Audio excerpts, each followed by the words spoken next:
Sagittarius, welcome to your mini weekly horoscope for May 11th through the 17th, 2026. My name's Adina. I'm an intuitive astrologer.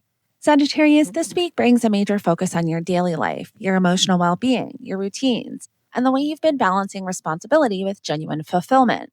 There's a strong sense that something in your everyday life is ready to change. But underneath that practical surface, there's also a much deeper healing process unfolding around creativity, self expression, confidence, and your ability to fully enjoy your life again.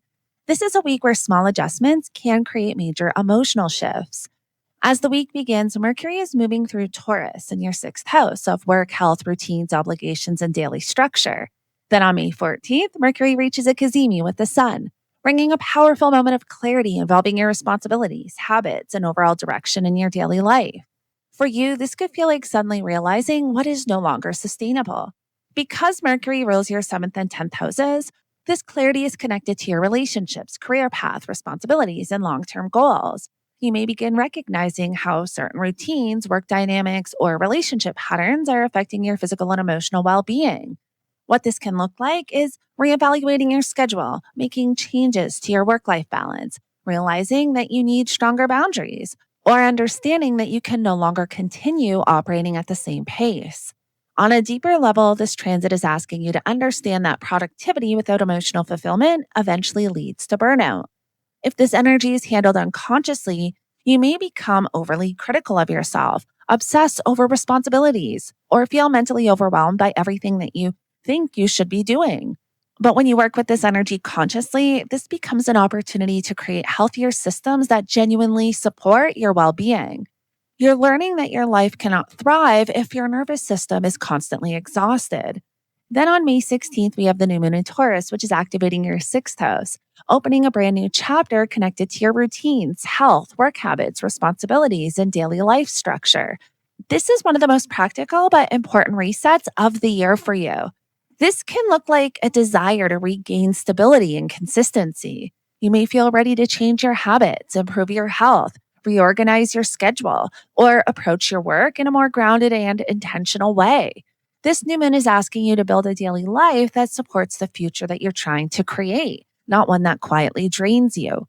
And because the sixth house also governs physical health, your body may become more vocal this week. Fatigue, stress, tension, or emotional burnout might become harder to ignore. At the same time, Mars is going to form a conjunction in Chiron, which is happening in your fifth house in Aries. This is bringing emotional intensity and healing around confidence, creativity, romance, joy, and self expression. Because Mars rules your fifth and 12th houses, this transit is deeply emotional and personal for you. It's connecting hidden emotional wounds, subconscious fears, and unresolved pain with your ability to express yourself openly and confidently. This can bring up insecurities around being seen, loved, appreciated, or creatively fulfilled. You may notice yourself questioning your talents, feeling emotionally vulnerable in romantic situations, or becoming more aware of fears around rejection or failure.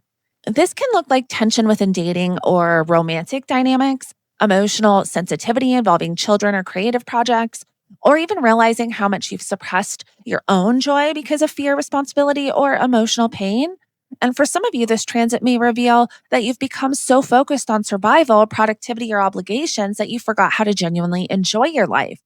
If this energy is handled unconsciously, it can show up as frustration, emotional withdrawal, creative blocks, or impulsive romantic decisions, or even harsh self criticism. But when you work with this energy consciously, this becomes a powerful healing process.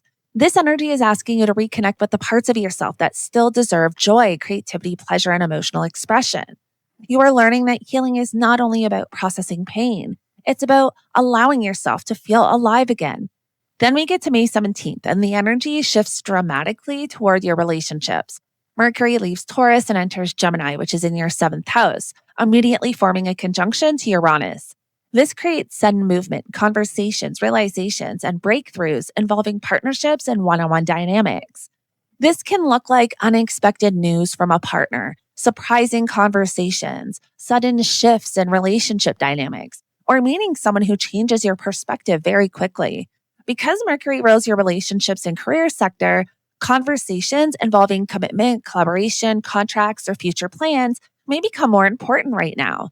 Uranus brings unpredictability, So, relationship dynamics may feel exciting but unstable at times. You may crave more freedom, honesty, and mental stimulation within your connections. If this energy is handled unconsciously, it can create inconsistency, impulsive communication, emotional detachment, or sudden reactions within relationships. But when you work with this energy consciously, it becomes an awakening. This is where you begin understanding what kinds of relationships actually support your growth and authenticity.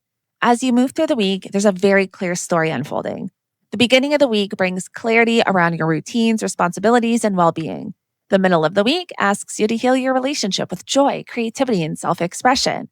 And then the end of the week creates major breakthroughs within your relationships and future direction. This is a week of recalibration.